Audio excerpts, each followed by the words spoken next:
कि हमारी जीवात्माओं को निश्चित काल माया ने कोई चाल चल के फंसा लिया, तो निकालने के लिए वहां से चले। कहते हैं लाग दया कोमल की संतान, संतों के हृदय में दया उठी, उन्होंने सत्लोक मंडल छोड़कर इस मृत लोक मंडल में अपनी फंसी जीवात्माओं को निकालने के लिए आ गए और पूरा भेद बताया। तुम कहाँ की रहने वाली हो, तुमको कितने युगों से काल माया ने फंसा के रखा, अब तुम्हें कौन निकालेगा, कौन ले जाएगा, कौन घर पहुंचाएगा, तुम्हारे सच्चे मालिक प्रीतम प्रिय से कौन मिलाएगा। ये पूरा भेद बताया। धीरे धीरे धीरे धीरे जब वचनों को सुना तो रूहें जीवात्माएं विकल हो गई कि नीचे हमको अपने घर जाना चाहिए। अभी तो कोई आया नहीं, जो बहुत दिन हो गए फंसे फंसे, तो इसी लोग को अपना घर मान लिया, यहाँ के साधनों को अपना साधन मान लिया, यहाँ का सामान काल माया का उसको अपना मान लिया। यही इसके फंसने का कारण है। अब इतने युगों से जो फंसी पड़ी हो, उसको एक बार निकालना बड़ा मुश्किल है। लेकिन सम्राट मालिक ने कहा नहीं, अगर बात मान गए तो एक ही जन्म में निकल जाएगा, और नहीं माना तो फिर कई जन्म लग जाएंगे। लेकिन जो प्रण प्रतिज्ञा करके आया वो तो कभी न कभी ले जाएगा। अगर सारी जीवात्माएं मानने, पहचानने, समझने, बताए रास्ते पर लग जाए तो एक ही जन्म में पार जा सकते हैं। नहीं तो उन्होंने 4 जन्म का अवसर दिया है। एक जन्म गुरु भक्ति, जन्म दूसरे नाम, जन्म तीसरे मुक्ति पद, चौथे में निधान। कहते 4 जन्म होंगे। एक जन्म में गुरु भक्ति, गुरु के आदेश हुक्म का पालन करना, और जन्म दूसरे नाम, दूसरा नाम दिया जाता, ऐसे नाम नहीं मिलता था। पहले कहते हैं सत्संग सुनो, जब सुनकर समझ आ जाए तब ये नाम रोज पकड़ाई जाती थी। लेकिन समय इतना खराब है, अगर इसमें समझ न लिया जाएगा तो ये कभी निकल ही नहीं पाएगा। इसलिए सीधे नाम दे दिया। अब सीधे जब नाम दे दिया तो समझ में तो आया नहीं कुछ, तो कभी किया कभी नहीं किया, कभी भूल गए कभी कुछ, समय सीधे लग रहा।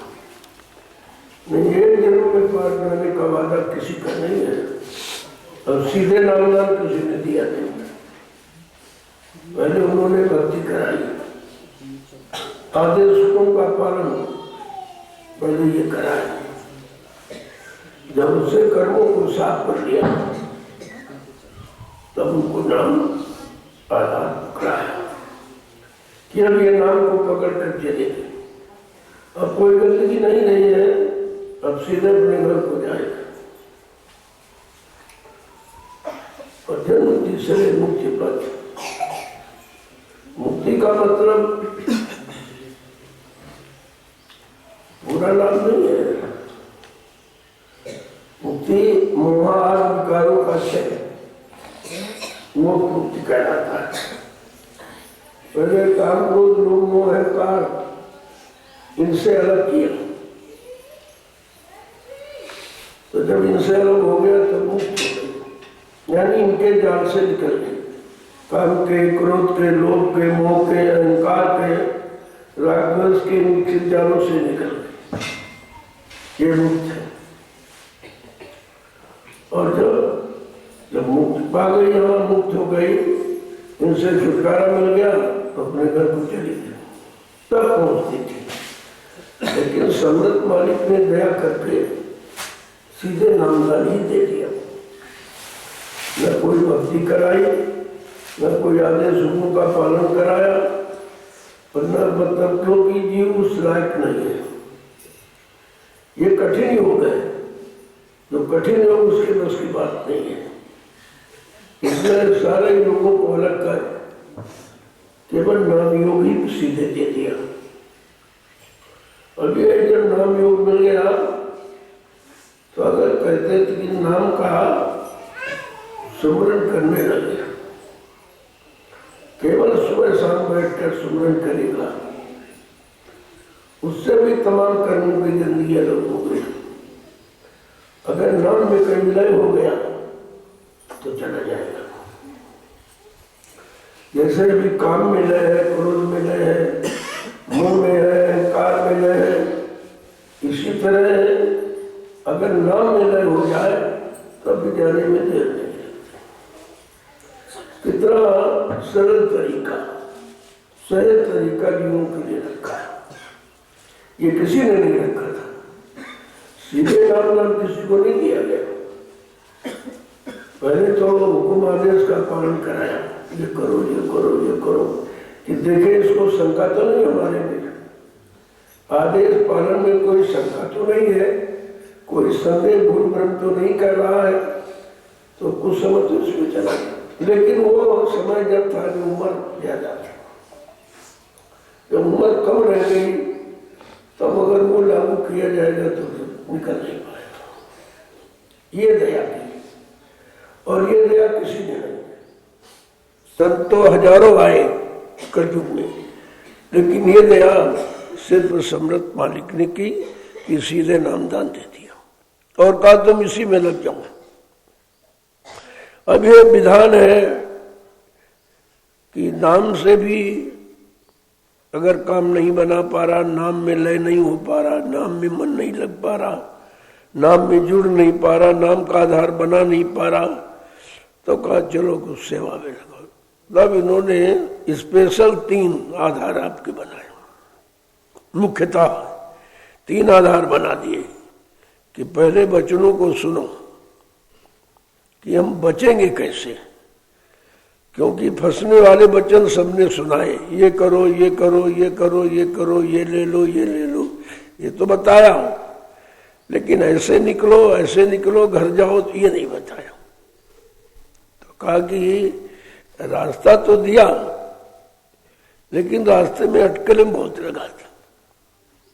लेकिन जब सम्राट मालिक भूमंडल पर आए, उन्होंने सारी अटकलें खत्म कर दी। परमार्थी नाम शब्द उन्होंने दिया। परमार्थी शब्द की उन्होंने स्थापना की कि परमार्थी एक ऐसी डगर है, ऐसा रास्ता है जिसको पकड़कर सीधे घर जा सकता है। क्योंकि परमार्थ का मतलब अपना कोई स्वार्थ नहीं है, अपना कोई निजी लाभ नहीं है, अपने निजी लाभ की कोई इच्छा भी नहीं है, उसे परमार्थ कहते हैं। तो इन स्वार्थी सेवाओं से हटाकर परमार्थी सेवा में लगाया। तो परमार्थी सेवा कुछ करने में कर्म कट रहे हैं, कुछ जो परमार्थी सेवा से जो आधार बनेगा, जो व्यवस्था बनेगी, और उस व्यवस्था से जो लाखों करोड़ों लोग भविष्य में लाभ उठाएंगे, ये आपका जमा हो गया, ये कोष जमा हो गया। इससे अनंत जन्मों के पापों का क्षय हो जाता।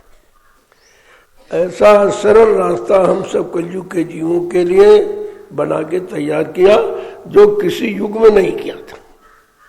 वो कितनी बड़ी चीज है। अब ये बेचारा कभी जानता सुना तो था नहीं कि परमार्थ क्या, परमार्थ क्या, परमार्थ किसे कहते, परमार्थी सेवा किसे कहते। तो अगर जानता हो तो लोग कराते। तो हिंदुस्तान में कहीं नहीं, नैमिषारण्य की भूमि के सिवा ये सेवा कहीं नहीं हो रही, किसी को मालूम नहीं। क्योंकि जो यहाँ लोगों ने सेवा की, जिसको तपस्या कहते हैं, तो तो 88,000 ऋषियों ने यहाँ किया, उससे तो उनका कोई काम हुआ नहीं। अब तपस्या करके उन्होंने भूमि को तो पवित्र बना दिया है, लेकिन उसका लाभ नहीं ले पाए, चले गए शरीर छोड़कर। अब वो लाभ पड़ा है। जब कलयुग में संत पधारे, संत गोस्वामी जी महाराज, जिन्होंने रामचरितमानस लिखी, उन्होंने इसका जिक्र किया कि भाई तपस्या तो 88,000 ऋषियों ने किया है, लेकिन उसका लाभ किसको मिलेगा? उनको तो मिला नहीं, तो चले गए। तब उन्होंने कहा कि तीर्थ भर नैमिष विख्याता, ये तीर्थों का महातीर्थ, तीर्थों का राजा ये नैमिषारण्य है। और कहा ये लाभ क्या है? कहा जो इन्होंने तपस्या की, शरीर इंद्रियों को सुखाकर, इनको कष्ट देकर, उसी कष्ट देने को त्याग कहते हो। जब ये त्याग नहीं है, त्याग स्वेच्छा से होता है, इन्होंने तो जबरदस्ती किया। त्याग का मतलब जैसे ये पेड़ खड़ा है, इसकी डाल से पत्ता तोड़ो तो पेड़ को महसूस हुआ, पेड़ से अलग तो पत्ता हुआ, लेकिन पेड़ को महसूस हुआ, कष्ट हुआ।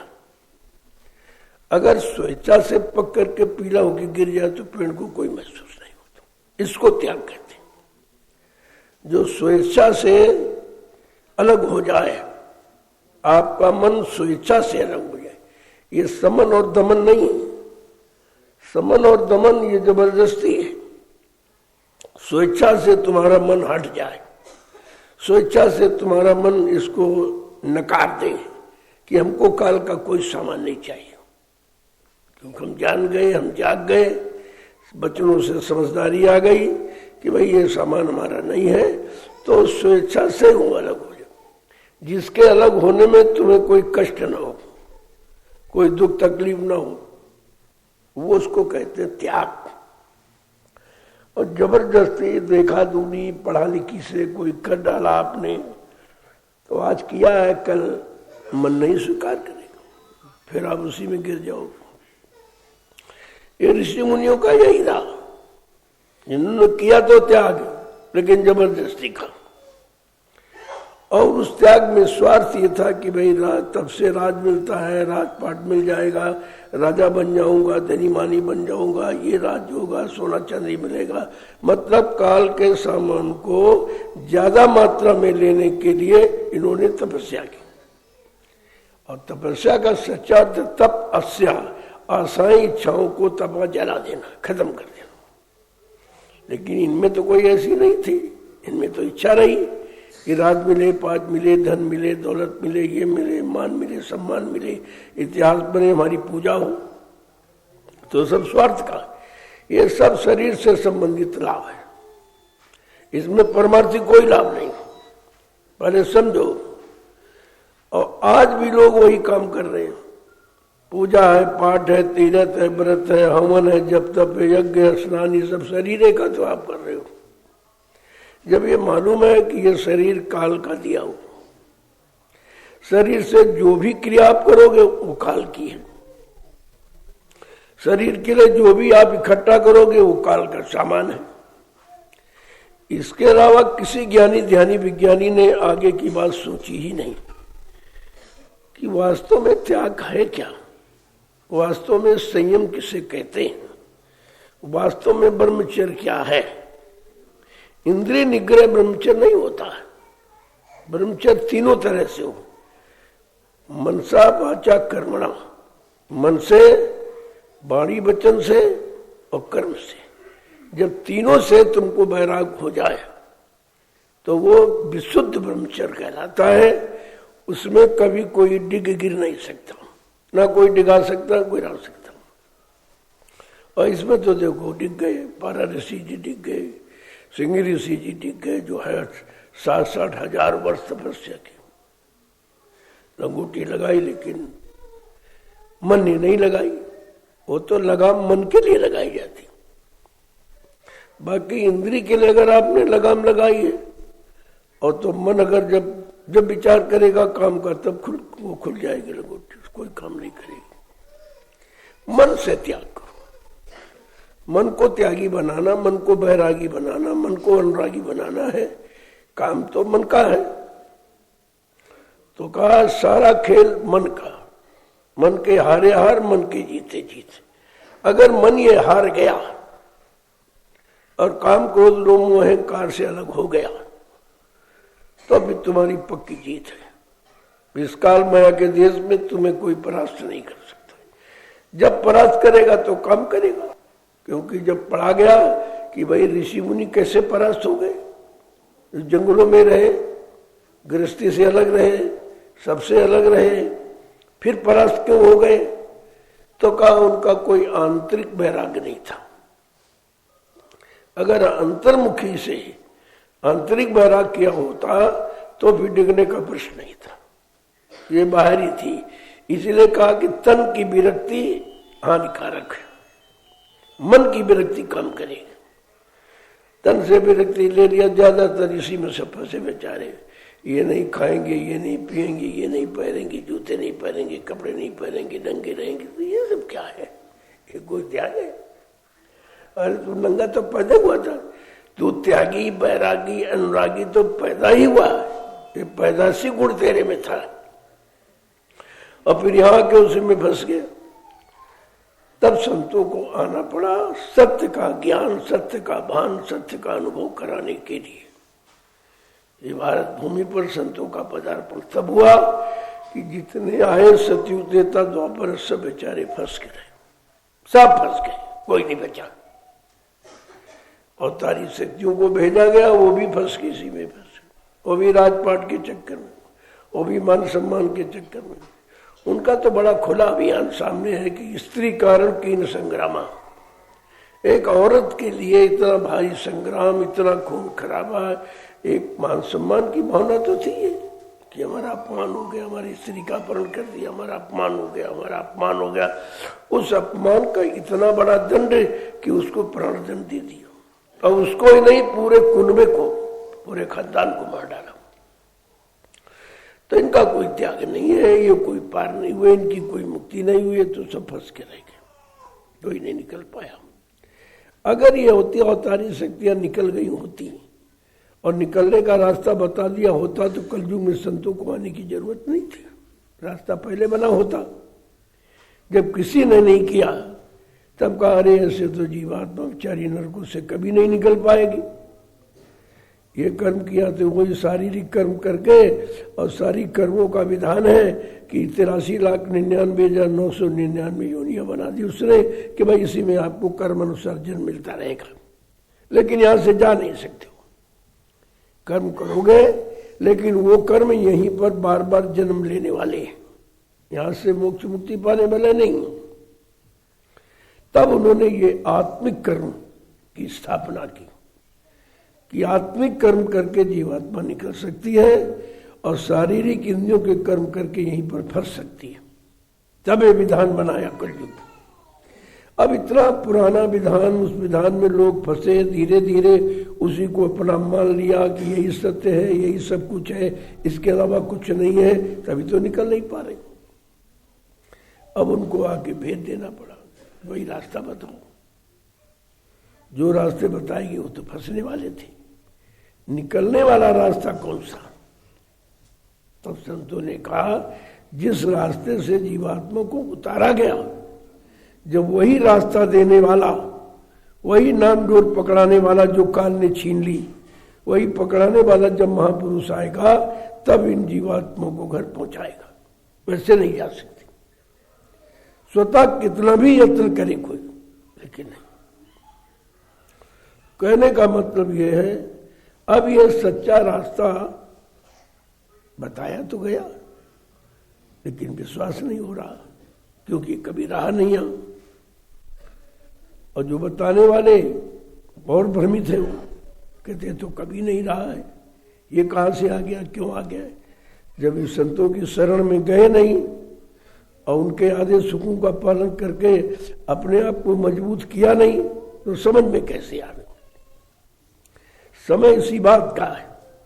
ये 750 वर्ष क्यों निकल गए?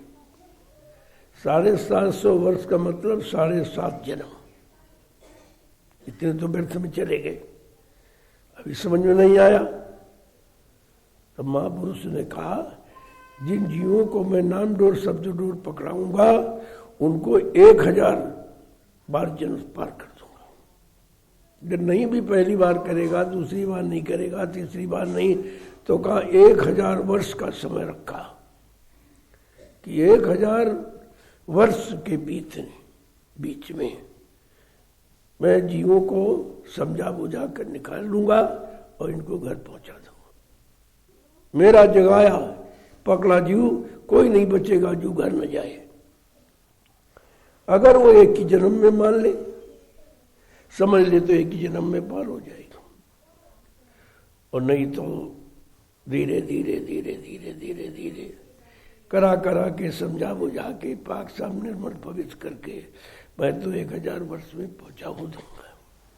कितना बड़ा संकल्प लेके आए। ये समय की पाबंदी किसी ने रखी नहीं थी, किसी ने नहीं रखी कि मैं इतने समय में पहुंचा दूंगा।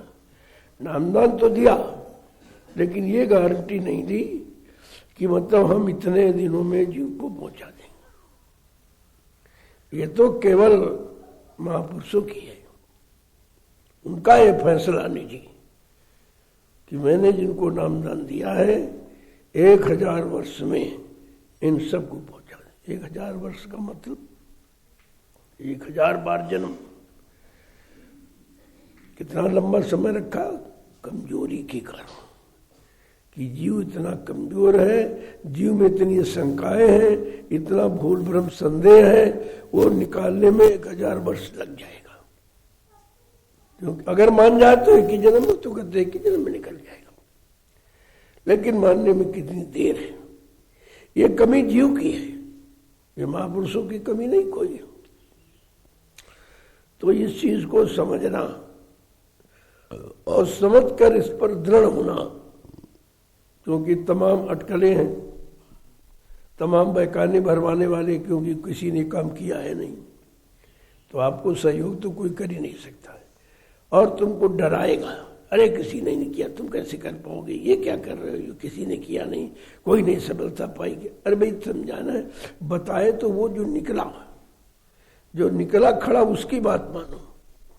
ये तो निकले ही कभी नहीं, और न इन्होंने कभी किया, वो तुमको समझाते हैं, वही तुमको समझा के गिरा देते, डिगा देते।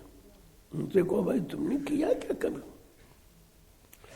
क्या तुम करके असफल हुए हो, या तुमने किया कुछ मिला नहीं है? तो बाद में कहे नहीं भाई हमने किया नहीं। फिर तुम सलाह क्या देते हो? सलाह तो वो दे जो निकला है। ये बिगड़ने वालों की सलाह मानोगे तुम भी बिगड़ जाओगे। तो यहां किसी की मानना नहीं है।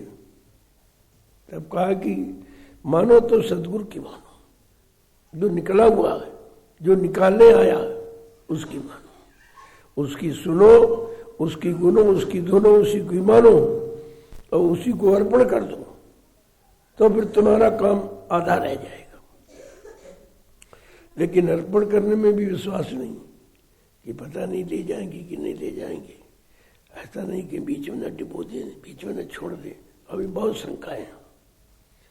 जब तक शंकाओं का निवारण नहीं होगा तब तक काम की सिद्धि नहीं होगी। है तो बहुत सरल, लेकिन शंका तो निकले। शंका उसको सरलतम रूप बनने ही नहीं देती। शंका का काम है यही है कि हटा देना, विश्वास नहीं होने देना, मतलब यानी किसी तरह से दृढ़ता मजबूती नहीं आने देना। शंका का यही काम है। तो अब हमको शंके के निवारण के लिए जो शंकाएं दूर करने आया उसकी प्रार्थना करनी है, उससे दया की भीख मांगनी है, उससे शंका संदेह कैसे हटें इसकी शक्ति मांगनी है। तो महापुरुषों ने तो खोल के लिखा है। थोड़ा 2 बच्चों सुन लो तो आपकी समझ में आ जाएगा। जय गुरुदेव, जय गुरुदेव, गुरुदेव, जय गुरुदेव। जय गुरुदेव। जय गुरुदेव नाम किसका? प्रभु का। जय गुरुदेव नाम किसका? प्रभु का। प्रभु का प्यारा नाम। समर्थ दाता दयालु पूज्य स्वामी जी महाराज, आज की ये प्रातःकालीन लघु सत्संग में सम्मिलित होने वाले समस्त सत्संगी प्रेमी जनों, ये नैमिषारण्य की पावन पवित्र भूमि है। बड़े सौभाग्यशाली वो जीव हैं जिनको इस भूमि पर आने का सौभाग्य मिला है और साथ साथ में अमोलक नाम धन की कमाई करने का अवसर मिला। ये बहुत बड़ी चीज है। तो हम सबों को चाहिए कि जिसने नाम का आधार दिया है हम उसकी प्रार्थना करें। जो निराधार है उनकी नहीं, जिसके पास आधार है। बाकी जितने सब निराधार हैं, क्योंकि जो आधार लिए वो आधार नहीं है, वो तो नकल है आधार की। कि पत्थर है, कागज है, कैलेंडर है, तीर्थ है, मूर्त है, ये सब नकल है। नकल में भी कमी है। अगर नकल को हम सही तरीके से पकड़ते तो एक दिन असल को प्राप्त कर लेते। नकल में भी दुविधा रही है, नकल में गंदगी रखी है, तो इसलिए वो भी काम नहीं हो पाया और सत्य से दूर होते रहे धीरे धीरे। तो मालिक से अरदास करो कि किसी तरीके से हमारी प्रार्थना को स्वीकार कर ले। हम सब अज्ञानी जीव कभी नाम की कमाई की नहीं है, दाम की कमाई में जीवन जाता रहा और वो कमाई हम काल की करते रहे। हमें मालूम नहीं था कि भाई काल को तो हम कमा रहे, हमारा है, हम कमा रहे हमारा, लेकिन वो तुम्हारा कहाँ था? तुम तो लेके जा ही नहीं सकते, तुम्हारा कहाँ हुआ? एक छोटी सी अज्ञानता को नहीं हम खत्म भरकाए कि भाई हमारा होता तो हमारे साथ जाता। अभी तक इसको जीव नहीं समझ पाए। तो कहते हम ज्ञानी ध्यानी है। जब तुम अपने लाभ, अपने हित की बात नहीं समझ पाए कि हमारा सामान है या हम किसी और का सामान संभाले बैठे हैं, और जब चाहेगा तब वो छीन लेगा, हम फिर खाली रह जाएंगे। मतलब क्या निकला? जीवन भी चला गया और जो कमाया वो अपना था नहीं, वो भूल भ्रम में दूसरे का अपना समझते रहे सामान। तो कहते मालिक से अरदास करो कि सतगुरु मेरी पुकार, गुरु मेरी सुनो पुकार। सतगुरु मेरी सुनो पुकार। सतगुरु मेरी सुनो पुकार। मैं तेरत तुमको बारंबार, मैं तेरत तुमको बारंबार। सतगुरु मेरी सुनो पुकार। सतगुरु मेरी सुनो पुकार। हे सम्राट अनामी महाप्रभु, हम दिनों की पुकार को सुनो। हमको काल के सामान की पुकार नहीं लगानी, न उसकी इच्छा के लिए हम पुकार लगाते। मैं बारंबार ठहर रहा हूं, एक बार नहीं बारंबार यही ठहर रहा हूं कि मेरी पुकार सुन करके मुझे यहां से निकालो। काल माया के सामान में फंसने मत दो। मैं अज्ञानता भूल भ्रम में रहा और दूसरे का सामान अपना मानता रहा और इसी में सारा जीवन समाप्त हो गया। आगे क्या कह रहा हूं कि दूर मत मेरी दूर निकालो।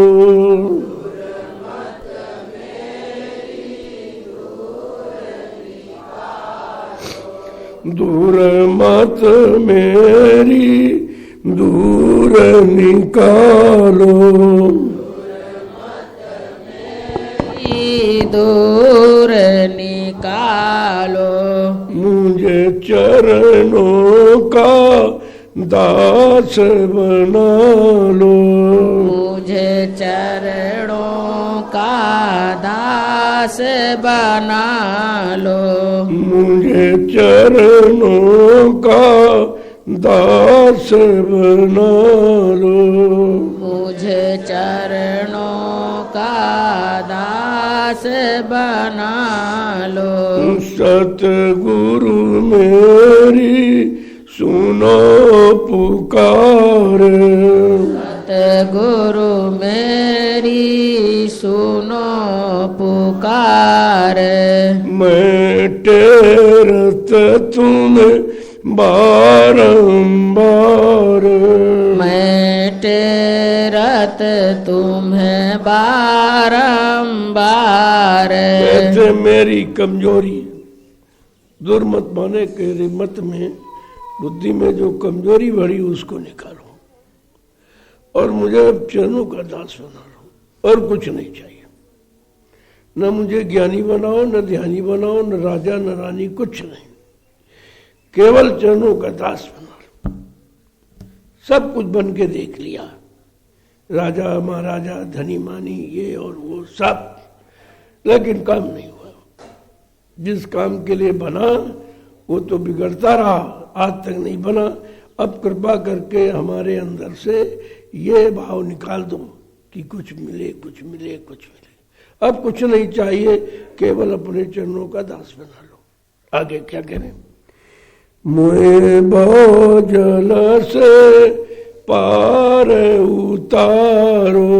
मोहे भवजल से पार उतारो।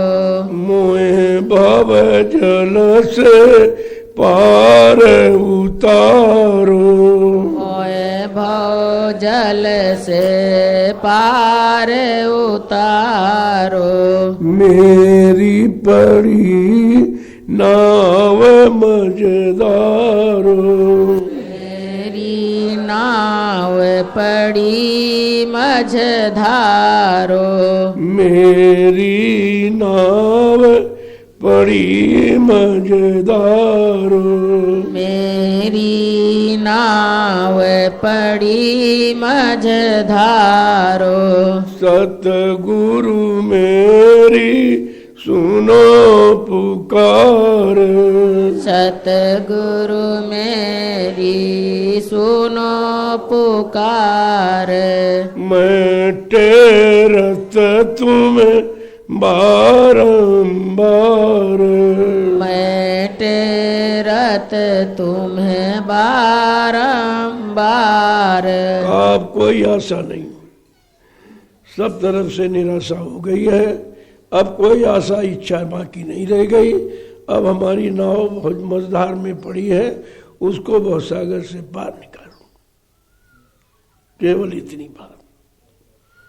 इस भवसागर में पड़ी नैया, क्योंकि इसका कोई खेवनहार आया ही नहीं और न किसी ने ये पार लगाई है। अब आप कृपा दया करके मेरी नैया जो भवसागर में पड़ी है, मझधार में फंसी पड़ी, पड़ी नहीं बल्कि फंसी पड़ी, उसे आप निकाल कर अपने धाम पहुंचा दो। आगे क्या करें? तुम बिन अब कोई नहीं सहारो। मैं बिन अब नहीं और सहारो। तुम बिन अब कोई नहीं सहारो। तुम बिन अब कोई नहीं सहारो। अपना कर मुझे पार उतारो। अपना कर मुझे पार उतारो, अपना कर मुझे पार उतारो, अपना कर मुझे पार उतारो। सतगुरु मेरी सुनो पुकार, सतगुरु मेरी सुनो पुकार। मैं टेरत तुम्हें बारंबार, मैं टेरत तुम्हें बारंबार। कहते चारों युगों को पढ़ के देखा, चारों युगों में सुन के देखा, चारों युगों की युक्ति करके देखा, लेकिन भवसागर से पार नहीं गया। अब अपना बनाकर मुझको इस भवसागर से पार करो। मैं समझ चुका, देख चुका, कोई युक्ति नहीं है। जो युक्ति बनाई गई वो भवसागर में रहने की थी, भवसागर में फंसने की थी, निकलने की नहीं थी। क्या करें कि मैं कपटी और कुटिल तुम्हारो, मैं कपटी और कुटिल तुम्हारो, मैं कपटी और कुटिल तुम्हारो, मैं कपटी और कुटिल तुम्हारो। तुम दाता मेरे अपर अपारो, तुम दाता मेरे अपर अपारो, तुम दाता मेरे अपर अपारो, तुम दाता मेरे अपर अपारो। सतगुरु मेरी सुनो पुकार, सतगुरु मेरी सुनो पुकार। मैं निर्बल हूँ, असहाय हूँ और कपटी हूँ। यानी कोई ऐसा गुण नहीं है जिससे मैं आपकी प्रार्थना ही कर सकूं, आपकी बताई साधना को कर सकूं। इसलिए आप दया करके तो हमारे दाता हो, समृद्ध मालिक को अपना बना करके और अपना काम समझ करके इसे पूरा कर दो। आगे क्या कह रहे हैं? मैं दीन दुखी हूँ अति भारी, मैं दीन दुखी हूँ अति भारी, मैं दीन दुखी हूँ अति भारी, दुखी हूँ अति भारी। जब चाहो तब करो निस्तारो, जब चाहो तब करो निस्तारो, जब चाहो तब करो निस्तारो, जब चाहो तब करो निस्तारो। सतगुरु मेरी सुनो पुकार, सतगुरु मेरी सुनो पुकार। कहते मन अति दीन, बहुत दीन हो, छोटा हो, अज्ञानी हो, कोई ज्ञान नहीं है। जो ज्ञान है वो फंसने वाला है, और फंसने वाले ज्ञान को अपना ज्ञान मानता रहा और अपने को ज्ञानी ध्यानी विज्ञानी कहता रहा, लेकिन हूं कुछ नहीं। जब काम नहीं हुआ तो उससे मतलब क्या निकला? कह रहे मैं अति दीन दुखी अति भारी, जब चाहो तब करो निस्तारो। जब आपकी मौज हो जाए, मैं उस काबिल तो नहीं हूं कि आपकी मौज हो जाए हम पर, लेकिन मैं अति दीन दुखी हूं, केवल सहारा आपका है। अब जैसा चाहो वैसा निस्तार माने उबार करो, उद्धार करो। आगे क्या कह रहे हैं? मैं आरत तेरी करूं तुम्हारी, मैं आरत करूं तुम्हारी। मैं आरत अब करूं तुम्हारी, मैं आरत अब करूं तुम्हारी। तन मन धन सब तुम परवारी, तन मन धन सब तुम परवारी। तन मन धन सब तुम परवारी, वन धन सब तुम परवारी। सतगुरु मेरी करो पुकार, सतगुरु मेरी करो पुकार। सतगुरु मेरी सुनो पुकार, सतगुरु मेरी सुनो पुकार। आप सब तरफ से आशा हटाकर केवल आपकी आरती प्रार्थना करता हूँ। आरत भाव, आरती मतलब कोई बर्तन नहीं घुमाना जला के, वो आरती, वो तो आरत शब्द अंदर की चीज।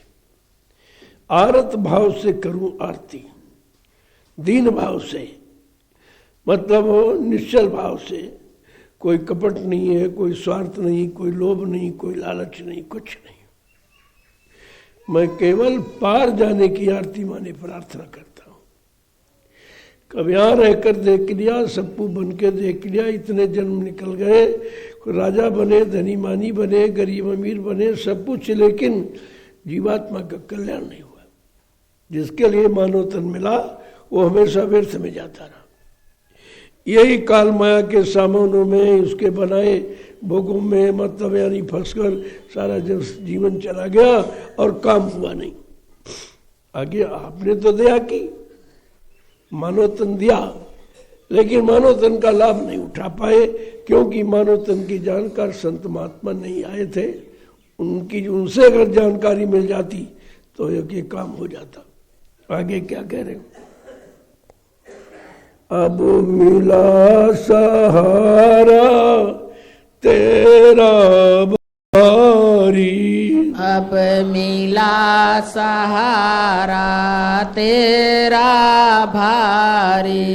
अब मिला सहारा तेरा भारी, अब मिला सहारा तेरा भारी। मैं अति नीच अज्ञान अनारी, मैं नीच अज्ञान अनारी। मैं अति दीन अज्ञान अनारी, मैं अति नीच अज्ञान अनारी। सतगुरु मेरी सुनो पुकार, सतगुरु मेरी सुनो पुकार। का मिला सहारा, अब आपका एकमात्र सहारा मिला है। कितने युगों के बाद, कितनी भटक अटक के बाद अब आपका ये सहारा आपकी दया से मिला है। क्या कह रहे हैं? मैं तो नीच हूं, अनारी, कोई जानकारी नहीं है किसी तरह की, बिल्कुल मतलब अज्ञानता से भरा हूं, लेकिन झूठा अहंकार करता रहा। इस काल की अक्षर विद्या को पढ़कर ये जान गए, ये समझ गए, ये ज्ञान हो गया, कुछ नहीं। लेकिन वो ज्ञान हुआ नहीं जिस ज्ञान की जरूरत थी कि हमारी जीवात्मा कैसे पार जाएगी, अपने घर कैसे पहुंचेगी, ये तो ज्ञान हुआ ही नहीं। और अज्ञानता को ज्ञान मानकर उसी में फंस गया। आगे क्या कह रहे हैं? घट भेद भाव समझाया, घट में भाव समझाया। घट में भेद नाद समझाया। घट में भेद नाद समझाया। मन बैरी स्वाद नहीं पाया। मन बैरी स्वाद नहीं पाया। मन ये बैरी स्वाद न पाया। मन बैरी स्वाद न पाया। सतगुरु मेरी सुनो पुकार। सतगुरु मेरी सुनो पुकार। आपने दया करके पहली बार घट का नाद, बाहर की नाद माने आवाज, बाहर की तो आवाजें बहुत सुनता रहा, लेकिन उन आवाजों से कोई काम बना नहीं। मनोरंजन तो मन को मिलता रहा, लेकिन मन और फंसता रहा। लेकिन आपने जो आवाज सुनाई घट में, वो निकलने की, वो अपने घर जाने की। यहाँ जितनी आवाजें बाहर में, ये सब फंसाने की। ये मन का रंजन है, मनोरंजन जिसे आप कहते हो। आगे क्या कह रहे हैं कि दुख सुख में बहुत भरमाया। दुख सुख में बहुत भरमाया। दुख सुख में बहुत भरमाया। दुख सुख में बहुत भरमाया। जग में मान बड़ाई चाह। जग में मान बड़ाई चाह। जग में मान बड़ाई चाह। जग में मान बड़ाई चाह। सतगुरु मेरी सुनो पुकार। सतगुरु मेरी सुनो पुकार। मैं दुख सुख के चक्कर में बहुत भ्रमित रहा, और दुख भी अपना नहीं, सुख भी अपना नहीं। जब अपना नहीं, उसी के चक्कर में अपना अपना कहकर इसी में बहुत भ्रमित रहा। न दुख हाथ लगा, न सुख हाथ लगा। क्या कह रहे हैं आगे? और जग में मान बढ़ाई चाह। अब दूसरे के देश में हम मान बढ़ाई चाहते नहीं। वैसे जग शब्द है जागने से, अगर जाग करके पकड़ते, लेकिन जगाएगा कौन? तुम्हें जागरूक कौन करेगा? यहां तो सब सो रहे हैं, और इतना नहीं, एकदम गफलत की नींद में सब, भोगों की नींद में सो गए सब। तो कोई जागा हो तो जगाए, सोने वाला तो नहीं जगाएगा, जागा जगाएगा। कहते कि जग में मान बढ़ाई, इस संसार में मान बढ़ाई की इच्छा रखकर इसी में सारा समय चला गया। उधर कह रहे मान और लाभ क्यों चाहे, पड़ेगा सब तुझे देना, ये भी कर्जा है, ये भी काल का कर्जा, मान और बढ़ाई। तुमको इससे भी दूर होना, यानी एकदम निर्लिप्त जिसे कहते, विकारों से एकदम अलग, कोई विकार नहीं, चाह नहीं, इच्छा नहीं, कुछ नहीं। पहले तो अभी साफ नहीं हो पाए, अभी तो इच्छाएं भरी अनंत है, पूरी नहीं हो पा रही तो मजबूरी है, नहीं तो फिर पूरी हो जाए तो और मांगेगा, और आगे मांगेगा, और मांगेगा। जब अंदर से विरक्ति हो जाए, अंदर से विरक्ति अनुरक्ति हो जाए, जानकारी आपको हो जाए कि नहीं भाई कुछ कहना ही नहीं, कहना ना बोलना, कुछ ताले जुआ पर रखना, एकदम जबान में ताला लगा दिया, कल कुछ नहीं चाहिए, जो तुम्हारे बाप ना रख लो, हमको ही कुछ नहीं चाहिए। अब बहकाओ मत, भरमाओ मत, झूठे सामान में मत लगाओ, अभी कुछ नहीं चाहिए, अब तो सीधे अपना घर चाहिए। आगे समझा के क्या कहने कि उलटू मैं इसको क्यों करके उलटूं मैं इसको क्यों करके, उलटूं मैं इसको क्यों करके, उलटूं मैं इसको क्यों करके, बिन दया तुम्हारी कैसे हो सतगुरु, बिन दया तुम्हारी कैसे हो सतगुरु, बिन गुरु दया तुम्हारी कैसे हो सतगुरु, बिन गुरु दया तुम्हारी कैसे हो सतगुरु, सतगुरु मेरी सुनो पुकार, सतगुरु मेरी सुनो पुकार, कहते इस मन की स्थिति को कैसे उल्टूं जो ये कामनाओं को करना बंद कर दे, इच्छा वासनाओं की भीख मांगना बंद कर दे, इसे कैसे उल्टूं। क्यों ये तो कामनाओं की भीख मांगता है, ये मिल जाए वो मिल जाए वो मिल जाए वो मिल जाए, अब मिलता इसको कुछ नहीं, यही उसमें मिल जाता। कहा ये कामनाओं की भीख मांगने वाला मन, इसको मैं कैसे उल्टूं। आगे कह रहे हैं बिन दया सतगुरु की, बिना सतगुरु की कृपा के इस मन पर कंट्रोल नियंत्रण कोई नहीं कर सकता।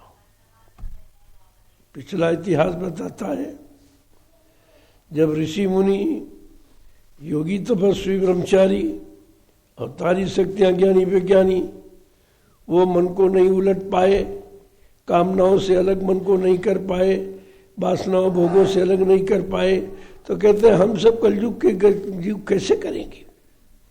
बिना आपकी दया के ये संभव नहीं कि हम कुछ कर सकें। आगे क्या कह रहे हैं, अब खेचो राधा स्वामी मन को, स्वामी मन को, अब खेचो सतगुरु स्वामी मन को, अब खेचो सतगुरु स्वामी मन को, मैं बिनय सुनाऊं ऐसी तुमको, मैं बिनय सुनाऊं तुलसी तुमको, मैं बिनय सुनाऊं ऐसी तुमको, मैं बिनय सुनाऊं ऐसी तुमको, सतगुरु मेरी सुनो पुकार, सतगुरु मेरी सुनो पुकार, मैं टेरत तुम बारंबार, मैं टेरत तुम्हें बारंबार, काब इस मन को खेचो माने हटाओ, उधर से माया के कर्म के जाल से हटाओ, ये समझ पैदा कर दो ये तुम्हारा यहाँ कुछ नहीं है, ये सब खेल काल माया का है और खेल वो खिलाने का है। तुमको खेल में कुछ मिलना नहीं है, केवल खिलाता रहे यानी समय व्यतीत करता रहेगा, ताकि मानव समन अनमोल मिला है ये इसी खेल खिलौने में बीत जाए और फिर 83,99,999 शरीर में फिर चला जाएगा, फिर पता नहीं अमन हो को कितनी बड़ी बात है। ये कितनी बड़ी सच्ची सीख है, हमें यह सीख शिक्षा लेनी है। तभी कहा भाई ये पढ़ना लिखना तो ये सब व्यर्थ की चीज है, क्योंकि इस पढ़ने लिखने से उसका कोई संबंध नहीं, इस पढ़ाई लिखाई से जीवात्मा का कोई संबंध नहीं है, क्योंकि ये पढ़ाई लिखाई मन को और फंसाने वाली है और तुम जो फंसाए मन पहले उसी से नहीं निवृत्ति हो पा रही, फंसे तो पहले हटा नहीं पा रहे और फंसा देंगे तो कैसे हटाएंगे।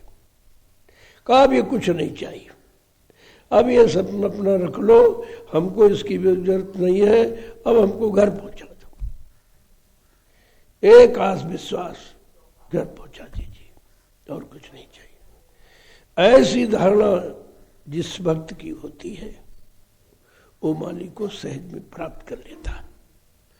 अभी तो इतने वासनाओं का बोंडर बनाए रखे हो कि तुम उसी से निकल ही नहीं पाते हो, और सोते रहते ये हो जाए, ये बन जाए, वो बन जाए, वो बन जाए। इसी काल माया के सामान मिलने को तुम दया समझते हो, जबकि ये उल्टा है। ये दया नहीं है, दया निकालने वाली है, और ये कैसी दया फंसाने वाली। ये दुआ है, दुआ और दया। अब तुम दुआ चाहते हो कि दया चाहते हो? दुआ मन का सामान है, मन को खुश करने के लिए दुआ, और दया आत्मा को खुश करने के लिए। इसलिए मन का आधार है दुआ और जीवात्मा का आधार है दया।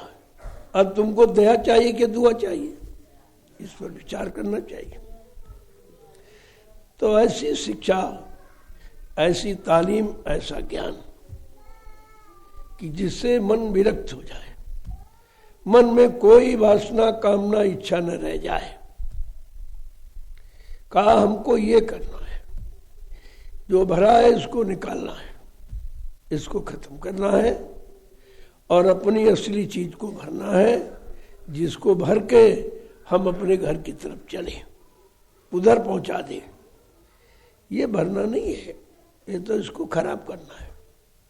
जिसको भरना कहते हो ये खराब करना है। तुमने जो कुछ भरा है उससे मन को खराब किया है।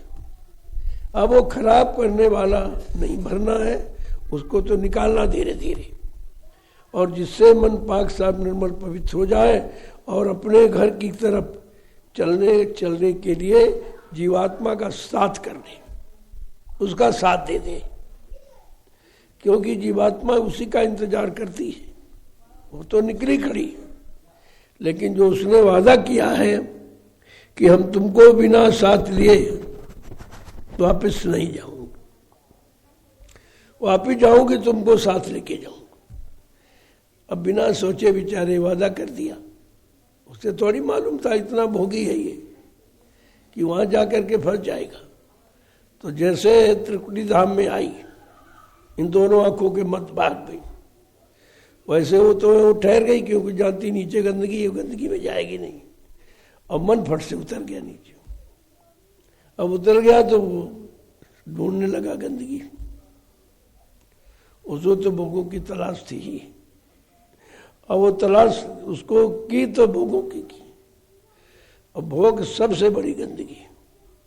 इसी गंदगी के कारण ऋषि मुनि सब डिग गए, मिला कुछ नहीं, केवल गंदगी। अब वो समझी पाया कि इससे बड़ी गंदगी और क्या है। जो सामने दिखाई दे रही है कि मलमूत्र की गंदगी है, और उसी गंदगी में क्यों फंसता है। शरीर इतना अच्छा है, कहीं नहीं फंसा, न आंख में फंसा, न कान में, न नाक, न हाथ, न पैर, न रंग, न रूप, किसी में नहीं फंसा। जब गिरा तो गंदगी में गिर गया। और गंदगी में लिपटे को कौन उठाए, कौन संभाले, कौन निकाले। और निरंतर हम उसी में फंसते चले जा रहे हैं, क्योंकि हम उसको गंदगी मानते नहीं, गंदगी बारे में जानते ही नहीं। और सबसे बड़ी गंदगी, इन द्वारों में फंस करके सारा जीवन चला गया, मिला कुछ नहीं, कुछ हाथ नहीं आया। पहले धीरे धीरे तो समझदारी पैदा हो। जब समझदारी आ जाएगी, जान जाओगे, तो उसके नजदीक रहोगे, लेकिन उसके नजदीक नहीं जाओ, गंदगी के नजदीक। और ये सब जानते हैं, रोज देखते हैं, करते वही है, लेकिन मन को रोक नहीं पा रहे। युगों युगों का गंदा मन, कौवे की तरह गंदगी ढूंढने वाला, सुबह शाम तक गंदगी ढूंढा करता, गंदगी ढूंढा करता, और गंदगी से कभी इसकी इच्छा हटती नहीं। निरंतर गंदगी में फंसने का और प्रयास करता है। ऐसे गंदे मन को कैसे निकाला जाए। जब जीव के बस की बात नहीं, वो तो फंसना जानता, निकलना जानता ही नहीं। तो आप सतगुरु की दया चाहिए।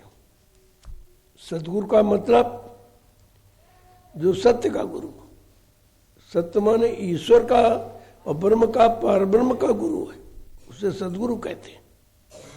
कहा जब वो मिल जाएंगे तो फिर कहीं फंसने नहीं देंगे। उनका काम एकमात्र निकालने का है, फंसाने का नहीं है। जीव तो मचलता है, जैसे बच्चा आग का लाल अंगारा देख के मचलता है कि माँ खिलौना दे दे, माँ खिलौना दे दे। लेकिन वो तो अज्ञानी है, इसलिए मांग रहा है। माँ तो ज्ञान में है कि जला देगा, ये भूल भ्रम बस कर रहा है। इसको जानकारी नहीं कि ये खिलौना नहीं तो अंगारा है, ये जला देगा। इसी तरह से सदगुरु जाते हैं, ये जानते हैं कि ये फंसने वाला रास्ता, और जितना सारी सृष्टि काम में है इसी में फंसी, और कोई नहीं फंसी, इसके अलावा कहीं नहीं फंसती। और फंसाने का सामान भी यही है, दूसरा सामान नहीं, और कहीं फंसेगा नहीं। इसलिए काल ने ये फंसाने का सामान बना दिया कि इसमें दोनों फंसे, स्त्री पुरुष में, पुरुष स्त्री में, दोनों फंस जाएंगे, निकल पाएंगे नहीं, हमारा राज चलता रहेगा। कितना चालाक है, फंसाया तो गंदगी में फंसाया, किसी अच्छे सामान में नहीं फंसाया, गंदगी में फंसाया। अब यह जीव बेचारा कब समझेगा कि गंदगी यही है। छोड़ने भागने से तुम गंदगी नहीं पहन पाओ, रहने से, रहकर भी इच्छा न चले, तब तो समझो कि तुम्हारा मन बैरागी हो रहा है। जंगल भाग गए, कायरता, डर रहे हो, क्यों डरते हो? और डरकर भी नहीं बच पाए। वो पारा से सिंगरी, इसका उदाहरण यही दिया जा रहा कि ये सब यहाँ से भाग गए कि जंगल में जाएंगे, जब वो देखेंगे नहीं, गंदे द्वार के पास आएंगे नहीं तो फंसेंगे कैसे। लेकिन मन तो चिंतन कर ही रहा है, मन बैरागी, वो तो चिंतन कर ही रहा है। उसका तो काम यही है चिंतन का, उसका काम है गंदगी के चिंतन का, गंदगी की तलाश का, गंदगी को पाने का, और उसी में रहने का निरंतर उसकी चाहती रहती। अब धीरे धीरे धीरे धीरे धीरे धीरे धीरे जब किसी काम में लग जाओगे, सद्गुरु का आधार बनाकर उनको सामने रखकर, तो धीरे धीरे धीरे धीरे इस गंदगी से छुटकारा मिल जाएगा। फिर कहा इस गंदगी के दरवाजे पर कभी नहीं आऊंगा। कभी जन्म ही नहीं हुआ तो फिर आओगे क्यों? तो भाई जन्म जब गंदगी से हुआ है तो वो तो एक तरीके से जन्मभूमि है। अब जन्मभूमि को हम नहीं समझ पा रहे, असली तो जन्मभूमि वही है। और उसी जन्मभूमि पर विद्रोह हो रहा, उसी जन्मभूमि पर पाने की इच्छा हो रही है। कितना गहन विषय है, कितना गंभीर विषय। इस पर चिंतन करने के बाद मन विरक्ति को धारण करता है कि समझ में आ गया ये तो जन्म का स्थान है, जन्म के स्थान को कभी मतलब खराब नहीं करना है, कभी इसे बर्बाद नहीं करना है, इसको नष्ट नहीं करना है। ये तो बात बहुत धीरे धीरे धीरे धीरे जब जीव सत्संग में पड़ा रहेगा तब कहीं मालिक की दया होती है और वो पहले गंदगी से अलग हो पाता। सर्वप्रथम गंदगी से अलग हो, ये काम। भजन भाव तो बहुत दूर की बात है, बिना गंदगी से अलग हुए भजन तो हो ही नहीं सकता। और गंदगी मन से हटना बड़ा मुश्किल है, क्योंकि मन गंदगी का गुलाम है और गुलामी कहीं नहीं करता, केवल गंदगी के द्वारा गुलामी करता। ना आँख की गुलामी, न कान की, न नाक की, न हाथ, न पैर, किसी गुलामी नहीं करता। गुलामी करता है गंदगी के करता हो। जो गंदगी का गुलाम हो चुका हो और गुलाम को बगैर उसके चैन नहीं मिलती है, तो उससे छुटकारा दिलाना ये साधारण बात नहीं है, बहुत कठिन। इसलिए कहा पढ़ो तुम इसी के पीछे। किसके पीछे? अपने मन के पीछे, कि किसी तरह से गंदगी से अलग हो जाए, किसी तरह से गंदगी इसके अंदर, यानी ये बस निश्चय हो जाए कि नहीं नहीं, ये गंदगी के कारण हमको बार बार जन्म लेना पड़ता, बार बार आना पड़ता है, तो कहीं हो सकता है उसका निर्वाण, उद्धार हो जाए। जय गुरुदेव। गुरुदेव। देखो अब पढ़ना नहीं है, अब करना है। पढ़ने से, सुनने से, रटने से, सुनाने से काम नहीं बनेगा, काम बनेगा करने से। और जीव करना चाहता नहीं, सुनना चाहता, तो सारे दिन सुनाते रहो तो क्या कुछ काम बन जाएगा? सुनो थोड़ा, समझो ज्यादा, क्योंकि उतना सुनो जितने से काम शुरू कर सको। ज्यादा हो तो भूलते चले जाओगे। अब यही नहीं पता, ज्यादा सुनने पता नहीं चला हम कहाँ से शुरू करें। तो शुरुआत समग्र कार्यों का आरंभ मन से होता है, मन ही सबका करता धरता है। बस इसी को ठीक कर लेना, काम बन जाएगा, और कुछ करना ही नहीं। कलयुग में जब संत पधारे तो उन्होंने यही कहा, बड़ा बैरी ये मन घट में, इसी को जीतना कठना, और पढ़ो तुम इसी के पीछे सभी जतन तजना। कुछ नहीं करना, जितने पहले के यत्न बनाए बताए गए सब उनका परित्याग कर दो, वो तुम्हारे बस के नहीं है। और उसका करने से क्या होगा? कुछ नहीं, वो राजपाट धन दौलत पाने वाले हैं, फिर फंसने वाले हो और फंस जाओगे आप। इसलिए कहा पढ़ो तुम इसी के पीछे सभी ही यत्न तजना। इतने यत्न आज तक बताए गए उनसे फंसा है, और तुम्हें चाहिए यत्न निकालने वाला, तुमको युक्ति चाहिए निकलने वाली। पढ़ो तुम इसी के पीछे और सभी यत्न तजना। दिन रात 24 घंटे इस मन को सुधारने की, संभालने की कोशिश करो। ये सुधर गया, सब काम हो जाएगा। इसी के हारे हार हो रही है, और ये जीत जाए तो हमेशा की जीत हो जाएगी, फिर आपको कुछ करना ही नहीं पड़ेगा। इसीलिए संत मत सुनने सुनाने का विषय ही नहीं है। अगर सुनने करने की इच्छा से सुनते हो तो सुनना अच्छा है, या सुनाने वाला करके सुना रहा तो उसके लिए भी अच्छा है, उसका रिवीजन हो जाएगा, उसकी पुनरावृत्ति हो जाएगी, और सुनने वाले का शुरुआत हो जाएगी, तो दोनों का लाभ हो जाएगा। इसलिए कहा कि भैया किताबों के चक्कर मत पढ़ो, सबसे बड़ी अज्ञानता है। हाँ, तुम्हारे संतमत की साधन की कोई पुस्तक है, जो तुम कर रहे हो उसके आगे धीरे धीरे रास्ता, जैसे नहीं बता रहा इसे, ऐसे का रास्ता बताती है, तो वो तुम्हारे लिए लाभकारी हो। और तुम्हारे से विपरीत मन को लाभ दिलाने वाली तो कभी मत सुनो। मन को लाभ दिलाने वाली, मन की चाह इच्छा पूरी करने वाली, उसको तो कभी सुनना भी नहीं है, और सब उसी की तलाश में यहाँ घूम रहे हैं। उसी को चाहते हैं, ये अच्छा नहीं है भाई, ये मन हमारे मन के अनुसार नहीं, हमारा मन नहीं कह रहा ठीक है ये। अरे तुम अभी मन ही के पीछे पड़े, वो तो कभी नहीं कहेगा ठीक। जो नहीं ठीक उसी को ठीक कहेगा, जो नहीं करना उसी को कहे इसी को करो, जहाँ नहीं रहना कहते इसी में रहो। उसका तो सब उल्टा हिसाब। तब कहा कि मन को उल्टूं और सदगुरु को पाऊं। जब मन को उलट दोगे तब सदगुरु मिलेंगे। मिलने का मतलब वो हमको अपने में मिला लेंगे, हमको हमारे घर पहुंचा देंगे, इसको मिलना कहते हैं। जय गुरुदेव, जय गुरुदेव, जय गुरुदेव, जय गुरुदेव, जय गुरुदेव। जय गुरुदेव। नाम किसका? प्रभु का। जय गुरुदेव। नाम किसका?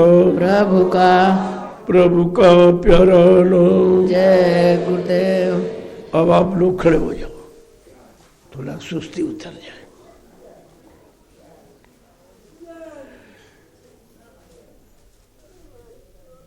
जय गुरुदेव। जय गुरुदेव। जोर से बोलो। जय गुरुदेव। सब मिल बोलो। बोलना होगा। जय गुरुदेव। अभी से बोलो। जय गुरुदेव। दुख दर्द हरेंगे। जय गुरुदेव। सब कष्ट मिटेंगे। जय गुरुदेव। सुख शांति भी देंगे। जय गुरुदेव। सबके दाता, जय गुरुदेव। सबके मालिक। जय गुरुदेव। प्रेम से बोले। ये नाम नहीं इंसान का, नाम है प्रभु का। ये काम नहीं इंसान का। ये काम है प्रभु का। इन बच्चों को पकड़ के रखो। ये इंसान का काम नहीं, इंसान इस काम को नहीं कर सकता। इंसान तुम्हारे काम को नहीं करेगा। इंसानी शक्ल में जो आए हैं वो काम करेंगे। जिनको आदेश हुक्म होता है काम वही करेंगे। और आपको क्या मालूम किसको आदेश है किसको नहीं है। तो अपने लाभ की सोचो, अपने मन की सुधरने की सोचो, अपने मन को कंट्रोल नियंत्रण में करने की सोचो। काम तो ये करना है, सोचना है तो ये सोचना है, करना तो ये करना है, मनन करना तो ये मनन करना। काम आपके पास केवल उलट दो। जो अभी तक सोच रहे थे उस सोचने से तो काम बना नहीं आपका। तो जरा उलट के देखो, उलट के देखो, सब साधन प्रयोग करके देखो, पता चल जाएगा आपको कि भाई काम किससे होना है। सत्संग की भूख प्यास रखा करो कि दो वचन मिल जाए वही बहुत है। वचन वही जो हमको बचाए, हमको हर तरफ से बचने की शक्ति ताकत दे, हर तरफ से याद कराएं कि नहीं नहीं भाई रोका गया था, ये नहीं करना, ये नहीं करना, ये नहीं करना। केवल सोचते रहोगे कि ये नहीं करना, ये नहीं करना, तब भी नहीं होगा। वो तो करने पर आपको कमर कस के तैयार होना ही पड़ेगा। जय गुरुदेव। अब चलो कोई सेवा हो उसे करो। कोई सेवा है? कहाँ गए सेवादार? हाँ ले चलो वहाँ सबको। चलो भाई भंडारे की सब्जी पनीर तैयार करो। देखो यहाँ जितनी सेवा सब आपकी है, आपके लिए। ये सब भंडारे की सेवा। जितनी खेतों में करते हो अन्न की भी भंडारे की सेवा है। चाहे अन्न हो, चाहे दालें हो, चाहे सब्जियां हो, ये सब अपने भंडारे की सेवा आप करते हो, आपके प्रयोग आता हो। तो इसको भली भांत करो ताकि भंडारे में किसी चीज़ की कमी ना हो। कमी हो जाएगी आपको परेशानी होगी, क्योंकि व्यवस्था आपकी किसी और की नहीं है।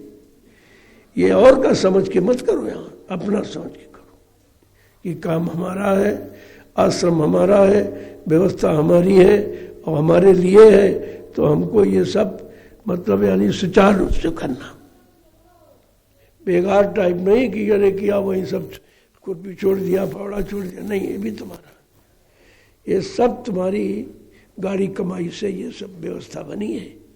अपनी व्यवस्था समझ करके, जैसे घरों में आप अपने सामान की चिंता रखते हो, ये तो परम घर है, इसकी तो चिंता रखनी चाहिए। ये भी सबसे बड़ी सेवा है। कुछ सेवा नहीं है तो आस पास देख लो, कोई फावड़ा खुरपी तो नहीं पड़ा, उठा के ले आओ, ये तो सबसे बड़ी सेवा है। यहाँ सेवा का बहाना नहीं चल सकता। ये कौन, इसमें क्या आपको करना? इतना बारी आपका ये मैदान, इसके लिए सफाई करने लगे। कोई कहीं कुछ पड़ा है, रोड़ा टुकड़ा उठाया ले आया कि उसमें भी आपका पैसा लगा, गिट्टी रोड़े में भी। तो जब इस तरह की भावना बन जाएगी, भाई ये हमारा सच्चा घर है, यहाँ से हमारे शरीर की भी रक्षा है और आत्मा की भी संभाल है, तो इससे बड़ा घर कौन और है, ये दोनों तरफ का काम कर रहा।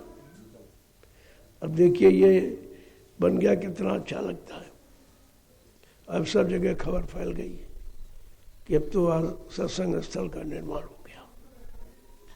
इसका मतलब अब रूहानी तरक्की हासिल कराने वाला संदेश प्रसारण होगा, अब वो चलेगा, क्योंकि अब स्थल का निर्माण हो गया और सबकी समझ में आ रहा।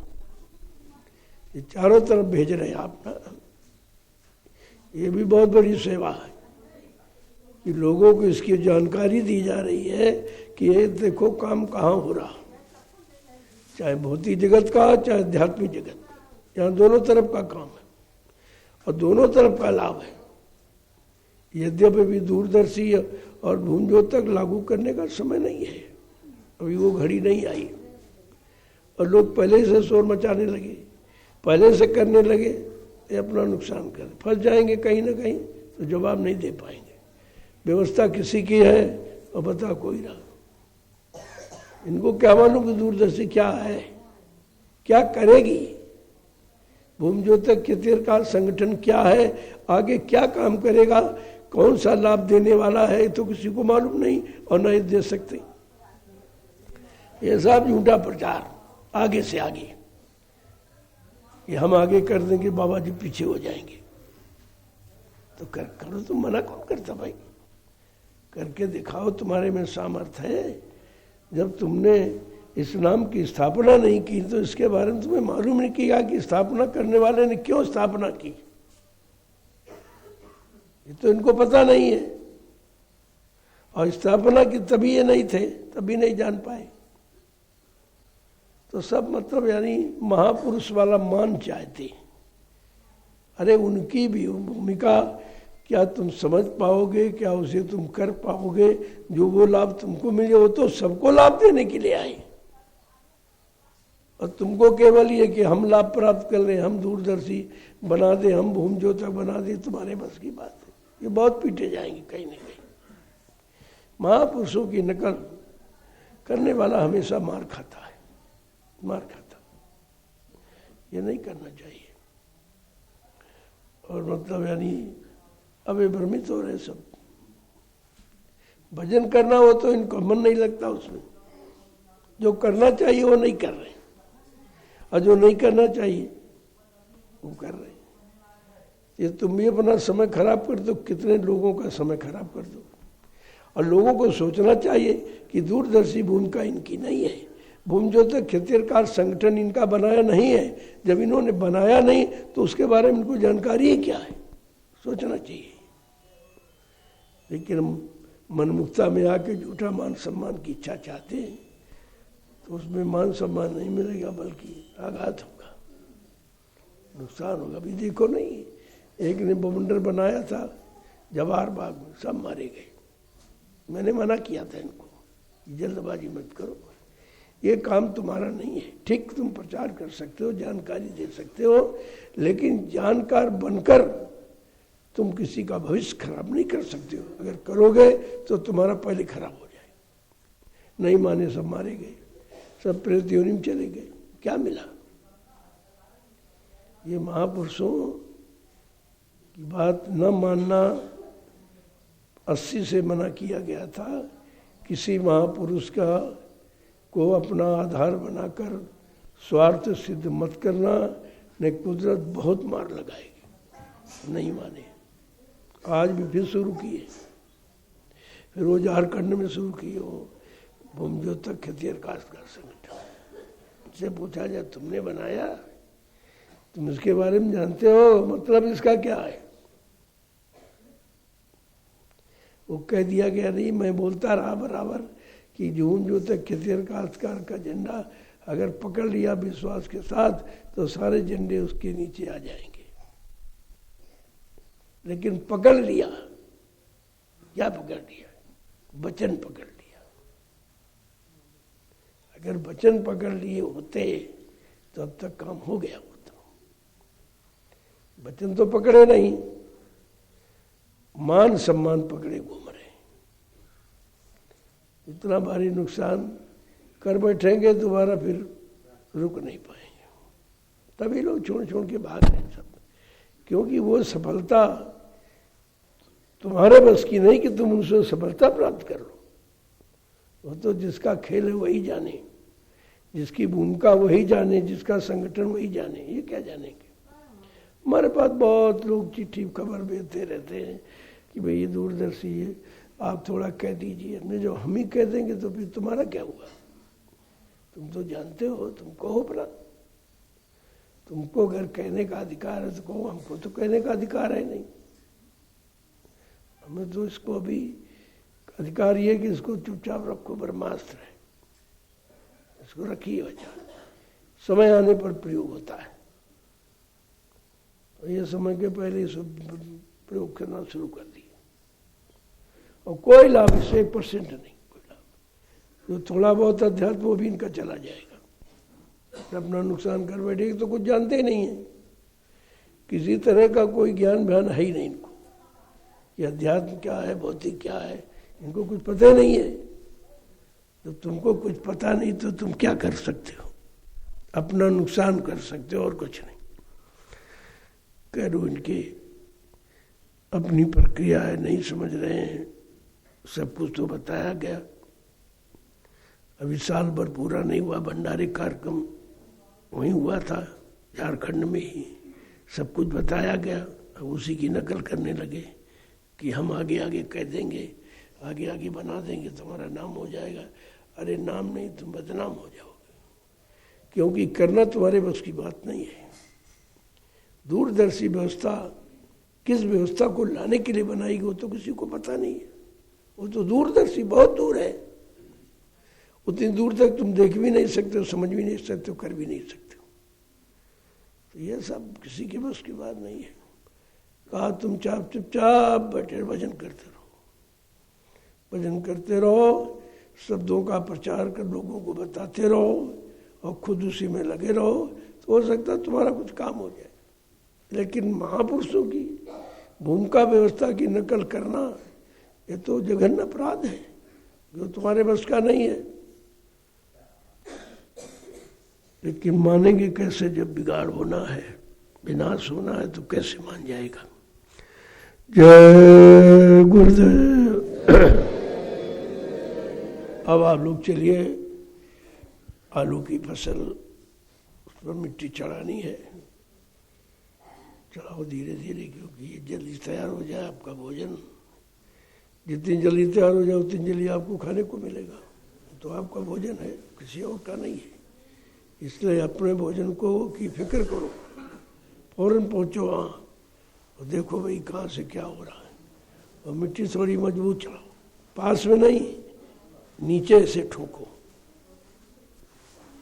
ऊपर ज़्यादा नहीं ठोकना, नीचे ठोको, क्योंकि ये बालू है, ठोकोगे नहीं तो ये गिर जाती है। थोड़ा सा होकर। जय गुरुदेव। चलो पहले सेवा करो, प्रसाद शाम को मिलेगा, शाम को प्रसाद वितरण होगा, अभी नहीं। चलो आप सेवा में चलिए।